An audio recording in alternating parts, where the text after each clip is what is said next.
Hey guys, before we get started, I just wanted to remind you that whatever platform you're listening to this podcast on, be it Apple Podcast, Spotify, Google, whatever it is, please just leave us a review and make sure you're subscribed so you don't miss any future episodes. If you're watching the video form of it, make sure to subscribe and like that video. Helps us out a lot. Thank you very much, and I hope you guys enjoy the episode.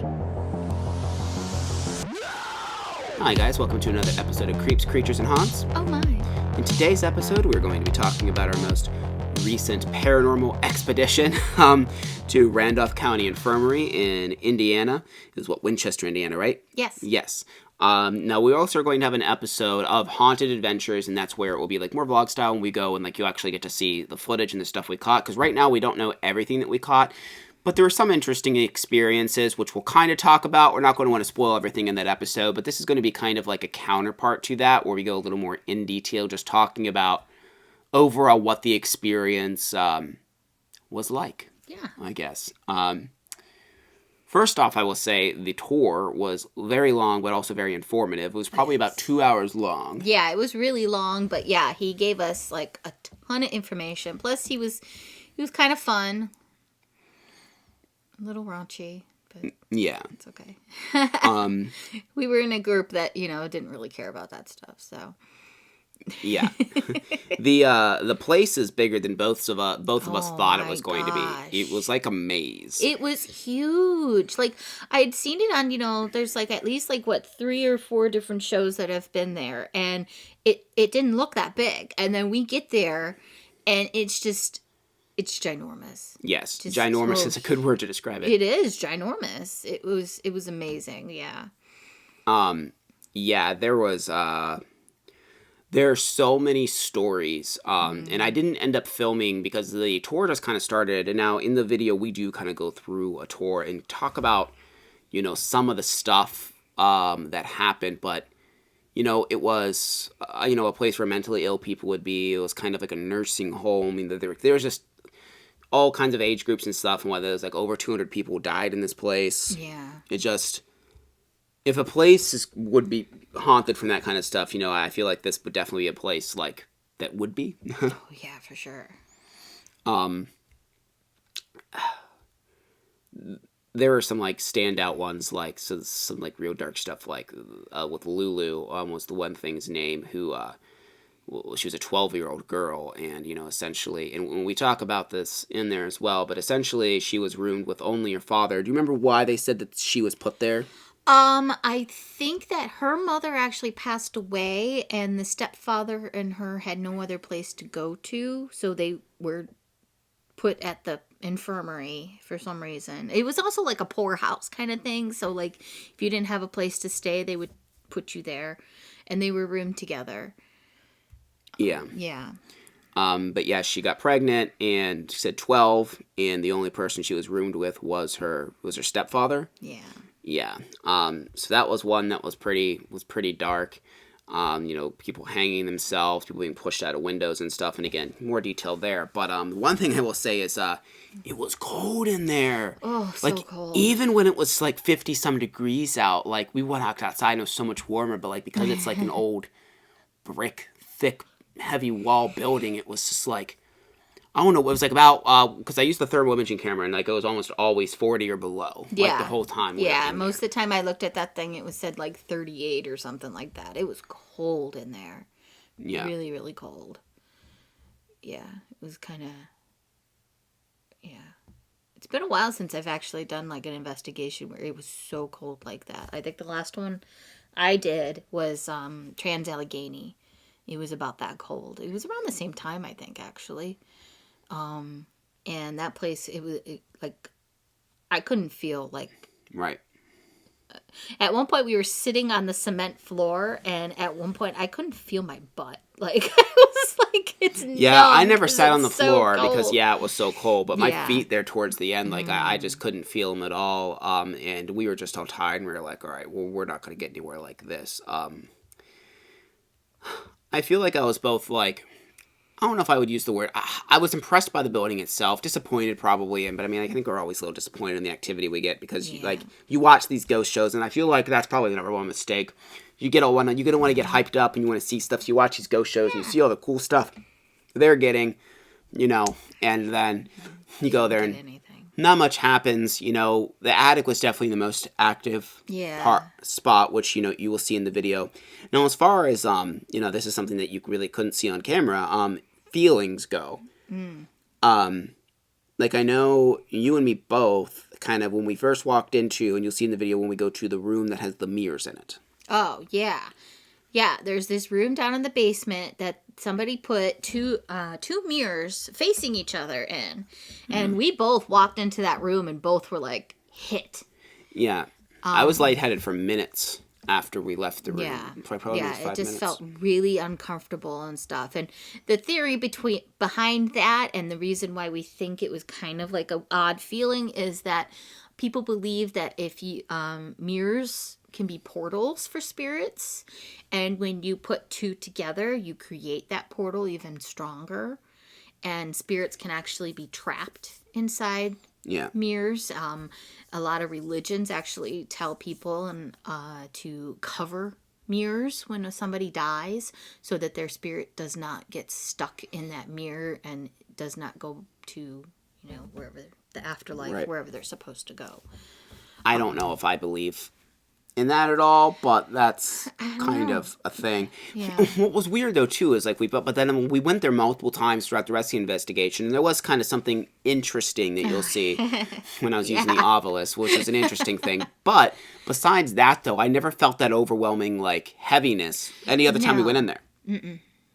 Which was weird. And the same thing with the attic. The attic was still the freakiest place, but the first time you walked in that attic, it was just like this really creepy feeling. You're like, oh, that's it hit. It was like the most uncomfortable, just like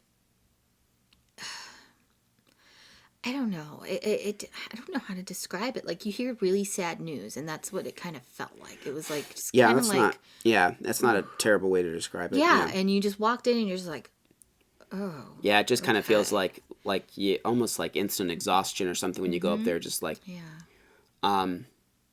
yeah, so that was cool. I would love to go back to the place. Except it was just big, and there's a few rooms like you never see this actually, and it's something that I forgot to mention in the walkthrough. So I'll mention it here because we never investigated. But in the laundry room, there's a really disturbing story that was told to us, and again, this is never mentioned actually in the episode. It won't be because it wasn't filmed. But there's a person who stood there, took a butcher knife, and of course this was someone that was mentally unwell. He put it on the top of his head and then took a frying pan and started beating the knife into his head. He didn't die, actually. And he went unconscious first, and then they came and got him. And apparently this was not the first time he was trying to commit suicide. So when the doctor came to patch him up, the doctor purposely did not bring any numbing I forgot about this medicine for it, and he brought an embroidery needle instead of a surgical needle, and proceeded to stitch this kid back, his head closed or whatever. And I think he learned his lesson because I guess it never happened ever again. I think they said he passed out twice while stitching him up because he passed out. So much pain. Yeah. But yeah, I mean, because I remember I made the comment, I'm like, well, that's one way to cure someone of their suicidal thoughts is when you make I mean, what a horrifying thing, but I mean, Jesus. But yeah, I mean, that's just a story. And so that's the thing we just never even got. We just ran out of time. We were doing so much else because there's so many stories at this place. Oh my gosh. Yeah. There's just, wow. Never did get to see our octopus demon, unfortunately. Yeah. There's sad. I guess that other people have said that they saw it, but if you've watched the episode of Destination Truth on it, they talk about that there's just 8-legged shadow demon that crawls up the walls in this one room. And I'm like, what? But because we asked the guy and when we were getting the tour, and he said that he's never seen it. He's heard that people have talked about it, but he's never personally seen it. He said at least 100 people have seen it. 100 people have seen this thing. I think that's what he said. He said at least 100 people have claimed that they've seen it. That seems insane. But he hasn't seen it. So it's that seems like an insane number. That does seem like a lot. Yeah. But yeah, it's one of those places where just looking down the hallways, it's so long, the hallways are and stuff, and like your eyes can really start to play tricks on you. And I mean, I don't doubt that a lot of things that people see is just, that. I think that's probably going to be a lot of it. It's just your eyes just adjusting, and because there's all these creepy doorways and stuff. I mean, the place is just creepy in general. I mean, there's just random cell blocks inside of rooms. Yeah, there's a jail cell inside a room because apparently they like ran out of room at the jail or something like that. And they were using it to like store them. Yeah, and they would just bring them over to this infirmary and throw them in this cell, which is kind of ridiculous, but whatever. Yeah. So I mean, and that's one thing. Like if you've never really been on a ghost hunt before, that you don't really hear too many shows really talk about what it's like, because you're basically just seeing the cliff notes of what the investigation's like, but it really is tiring. Oh yeah. Way more so than you would ever think it would be. I mean, especially like a building like this. I mean, you're carrying equipment up and down stairs. I mean, the place just isn't the best air to breathe. Like these places are usually old. There's usually some mold in the basement dusty. and stuff. I don't think this place had asbestos. I assume it wouldn't, or they wouldn't let us in. But no, they probably would be like, no. You're crackling paint and stuff, and it's just yeah. Well, actually, and that's something I don't even remember if we mentioned it or not at all in the video. But when we were doing the tour, we kept hearing like footsteps behind us, though, and people were seeing shadow figures actually in the attic during the tour, which we never saw shadow figures or anything in the attic. We heard things up there again, which is in the video, but we never actually saw like shadow figures when we were up there actually investigating, though. No, not with my eyes or anything like that. Hopefully, we caught something on camera. We won't find out until back, he goes through it. But when we were on the tour, we had quite a few things happen. Because he was walking behind me, and I felt like we were being followed. And then he's like, "Did you hear that?" And I'm like, "I hear crunching." And he's like, "Yeah, it sounds like someone's walking behind me." And it did. It sounded distinctly like the crunching of the paint chips of the stuff that was falling off the walls on the ground. Floor, it was like this distinct. And it really, it was distinctly behind me too, not because I could have people walking in front of me and stuff, but like it sounded behind me because other people, they were laughing. The tour guide made some kind of joke, I don't remember what, but and when people were laughing is when I heard like it's very loud behind me. I'm like, that's interesting. And I will say that that did just seem to be a theme of that night, that every group, because there was a lot of us. I don't know how many were there. There was over 10 of us, I think. Maybe there was like 10. I think there was 10 exactly. About 10, yeah. But it seemed like the spirits, whatever, every time like you'd go in one room, you would hear the things happening in another room. Yeah.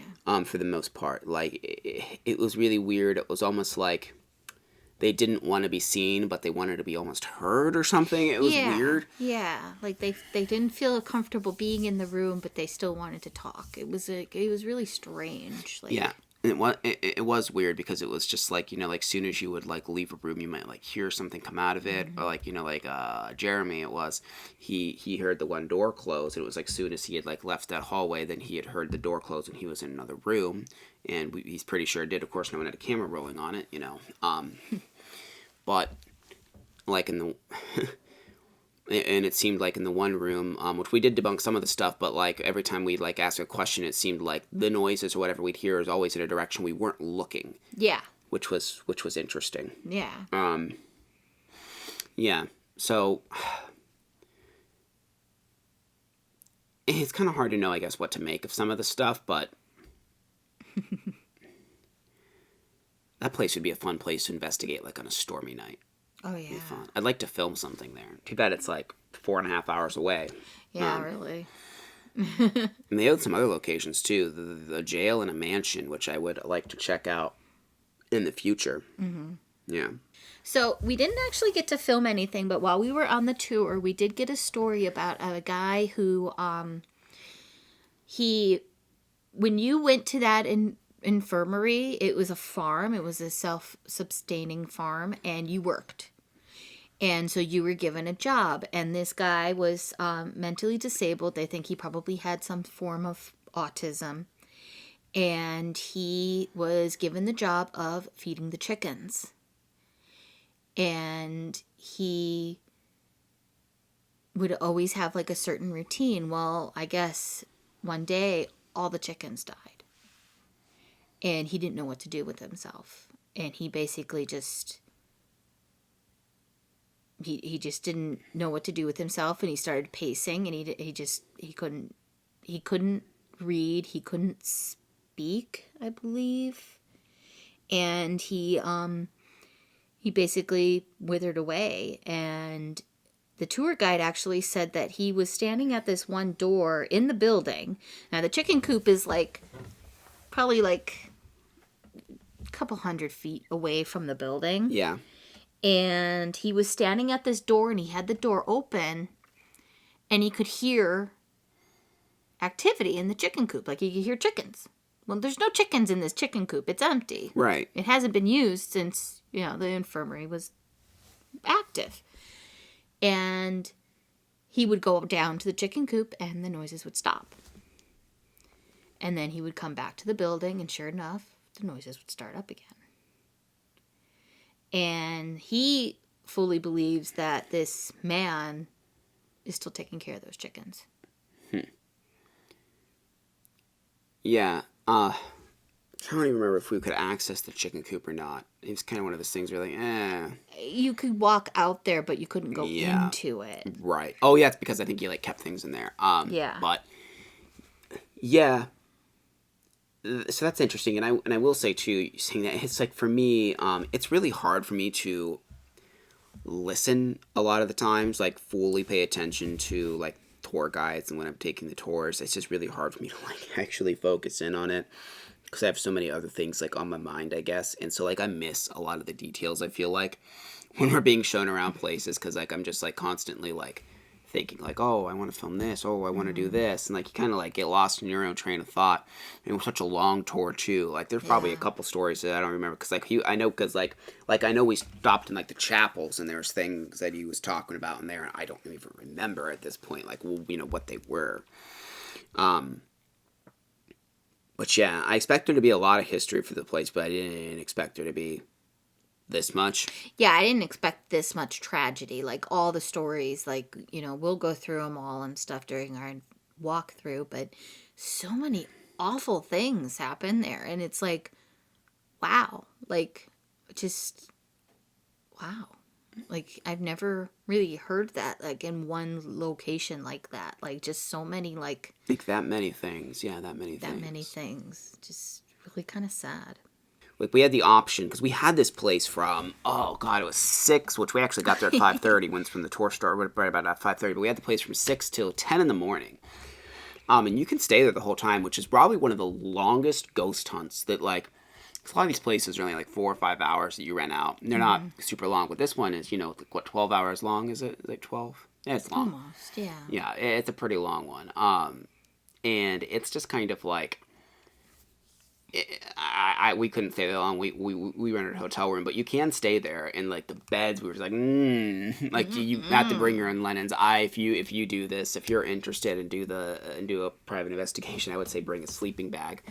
Yeah, those beds were. Oh. And thankfully, there is heat in the main section. Yeah. We're not the only section that's done up and nice, but everything where the activity is, of course, is not. So when you're ghost hunting, you're freezing.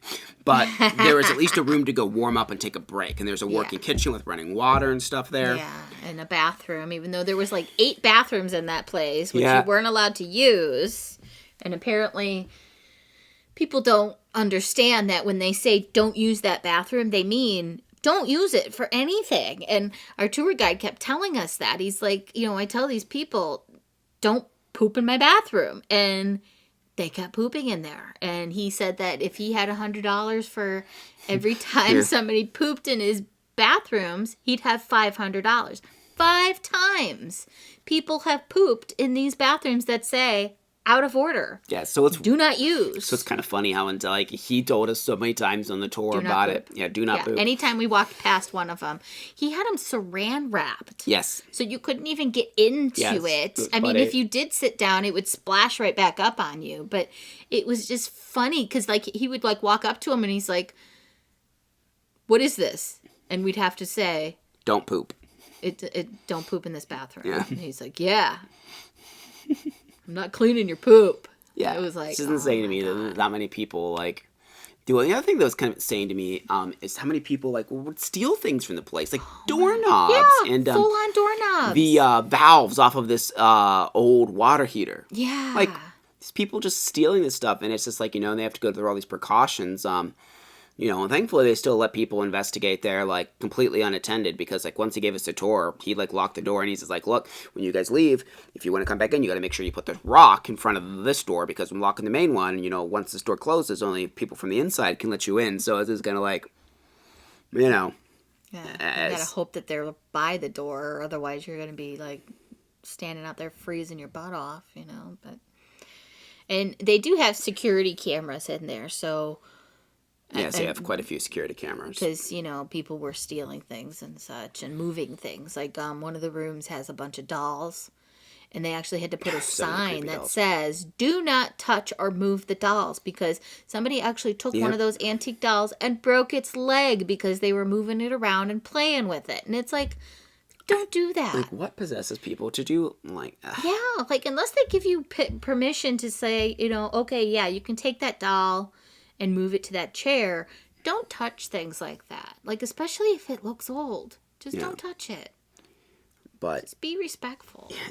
Exactly. It's just insane that you even have to tell people this. Like, like you're going there to do this thing, and then you're going to just be disrespectful to the people that are letting you, and it's just... Yeah.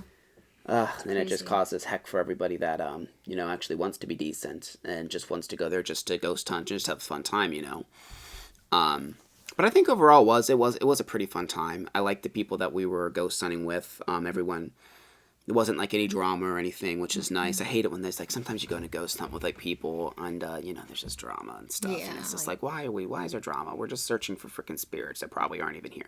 But, like, hey, but I said, if any place has spirits, this place probably has spirits. And I will say, like, I would consider pretty interesting things. Now, I do not like the Ovulus too much. I've stated this many times, but there are some things that you will see in the episode that correlate so freakishly multiple times, not just like one time. Yeah. Specifically, the section in the attic, and it'll be more towards the end, because it was more towards the end of the night when it happened. That was weird. And then I had a whole incident with, what's it called? Not a REM pod, the Parabox? Is that what it's called? The Periscope? Periscope. That's the thing. Yeah. Yeah, which was really weird. That was weird. It was weird. Really weird. It was kind of strange, too, though, because I feel like the person that organized her name's Jody. I feel like the stuff seemed to follow her group more than anything. Mm-hmm. So we got a little bit of stuff when we were by ourselves, but it seemed like they were constantly getting a little bit more. So I kind of think that maybe, like... And there was more women in that group. Generally, it was me, you, and then if it wasn't just me or you, it was, like, other guys, generally, until we met up with them in the attic. And I wonder if, like, the spirits... Because a lot of the spirits are female spirits. Yeah, majority of them were female, yeah. Right. And especially, like, if you're someone like Lulu, for example, like, she probably doesn't necessarily like talking to men, so, maybe the fact that there are more females, like Jody, and there's two other ones that were up in the attic at that time, maybe, like, felt more comfortable. I don't really know. Yeah. Moyle being you as well, so force, yeah. You'll see in the video, I actually specifically asked questions. I don't know if you noticed I was doing that. But, like, you would ask a question, and then I would ask that same question afterwards, because I kind of picked up on that maybe they were intimidated by men. Well, yeah, I mean, it makes sense, too, when, you look back at the history of the place, because, when we do the one ghost box session where we wear the noise-canceling earphones, Kim was the only one that had any kind of real... Oh, yeah, it was all three guys and me. Yep, because all three of us didn't really get anything. She was the only one that got... And they actually kind of correlated a little bit with the things we were asking. Oh my gosh, I didn't even think of that until just now. Wow. Yeah, because we were actually discussing it while you had the headphones on. We were kind of like, But yeah. But yeah, the place is super cool, and I think the episode will be a lot of fun. There's a lot of footage I have to cut through, because I don't want to make it too long. And that's like... And if you are someone that's actually watching this or listening to it, it's hard for you to leave comments if you're just listening to it. But again, you can hop right over to the YouTube channel or send us a message. I'm curious to know, and this is a thing I've been thinking, I haven't really mentioned to Kim yet, but I'm going to do the normal episode. But then I was thinking of doing one that's like almost unedited. Like, it'll be edited, but pretty much almost the entirety of the footage that I've got in just one ridiculously long video. Is there anybody that would actually have interest in that? Because I'm definitely going to make the cut down one that's going to be more entertaining to watch, that was more palatable, that'll be somewhere between the 30 to 45 minute mark. But then, do I make one that's like 2 to 3 hours long as well, which is just all the footage? Is that something that anyone would actually like to watch? Because the one interesting thing that I think might be cool about doing that, and I guess I'm speaking to Kim and any viewers or listeners here as well, is I watch the footage back, but it's a lot, and I have a lot of things to do. If I put all of the footage that for the most part that I have in a one really long YouTube video, people might notice other things that I didn't see. This actually happened recently, and I don't even know if 100% if I see it, I kind of do. But someone sent me something with the Madison Seminary episode saying that they saw a thing. And I've seen this in other ghost videos we've done, is people say, hey, I saw this thing here, or I've heard this voice here, and I think it might be kind of interesting to kind of hear people's opinions and see if people maybe actually see or hear something that I just didn't catch. Because, it's my one set of eyes, because I generally edit the things alone, and I'm not going to be able to see everything. I'm also worried about editing stuff, making sure the sound's okay, that the color correction, and that kind of stuff is fine. So it's a little bit hard for me to hone in and see, like, oh, well, what about every corner of the frame? Is there spooky stuff over there? But if, like, even if it's only 50 to 100 people watch the 2 hour long whatever thing it ends up being, like, it's a lot better chance that people might actually notice something. Yeah, it's actually not a bad idea. Yeah. But yeah, again, please participate and let us know if that is something you would actually be interested in.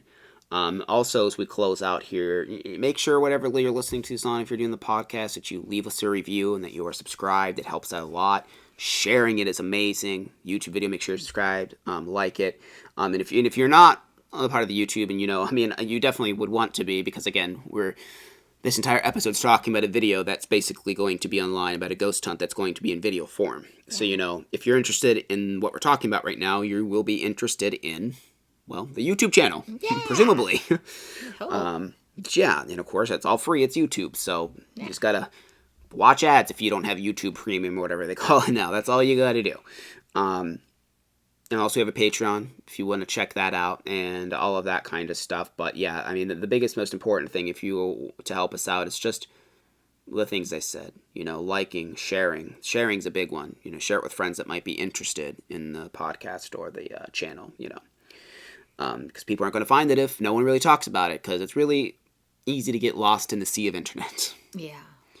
But yeah. But I think that does it for this episode, and hopefully you all enjoy it. And like I said, make sure you let me know if you'd be interested in the extended episode, and look out for the YouTube one. This should be, it should be the week after you listen to this. You'll be listening to this on Friday. It should be coming out this coming week. So at some point then, probably on like a Thursday or something, that episode should be releasing, unless it takes me a little bit longer. Definitely not more than 2 weeks, though. Definitely not more than 2 weeks. Just depends on how much I really find and have to cut through, because there was quite a bit of footage, because it was a pretty long investigation. Right, yeah. Yeah, it was very long. It was very long. So we were but sick of, we didn't start until probably 7:30-ish, and then we left around 3:30, 3:30, somewhere around there. But yeah, that's a lot. Yeah, it's quite a bit of stuff to go through. But again, thank you guys very much for watching and listening, and we will see you in the next. Bye.